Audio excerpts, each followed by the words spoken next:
साथ वो शख्स खड़ा है जिसने पूरे इस ब्लास्ट को अपनी आंखों से होते हुए देखा है। जी आपका नाम क्या है? मेरा नाम धर्मेंद्र है। सर आप जब ये ब्लास्ट हुआ था इधर ही आसपास इलाके में? जी मैं गेट नंबर 1 की तरफ था, मेट्रो से मैं घर जा रहा था। देखा जब ब्लास्ट हुआ तो मैं अंदर नहीं जाके पूरी बात बताइए, पूरी कहानी बताइए, हमें कैसे कब पता चला? तो ये 6:50 ब्लास्ट हुआ। 6:50 ब्लास्ट हुआ। जब मैं घर जा रहा था देखा इधर ब्लास्ट हुआ तो मैं घर नहीं जाके इधर रोड पार तरफ आया। धमाका इतनी तेज हुआ था कि काफी दूर तक उसकी गूंज थी। तो उधर जाके आगे देखा तो गाड़ी आधी उड़ चुकी थी ऊपर।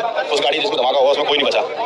उसमें लोग अंदर सवार लोग अंदर चलती गाड़ी में ही चलती, कोई नहीं कह सकता ऐसा। जब गाड़ी चलती गाड़ी थी धीमी थी, पर जाम था, ट्रैफिक था इतना कि मैं बस के भी इंतजार में बस निकल गई। बस नहीं मतलब बस का कोई मतलब नहीं है घंटे तक की बस आ जाए।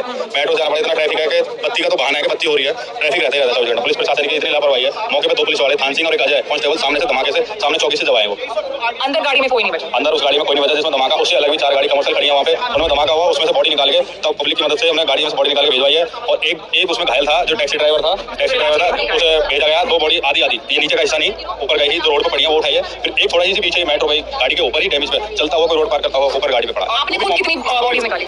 मैंने 4 बॉडी अंदर से निकाली है, 2 बॉडी बाहर से निकाली, एक जिंदा निकाला। चलिए ठीक है, तो ये हमारे साथ चश्मदीद जो थे वो मौजूद थे, उन्होंने सब कुछ बताया कि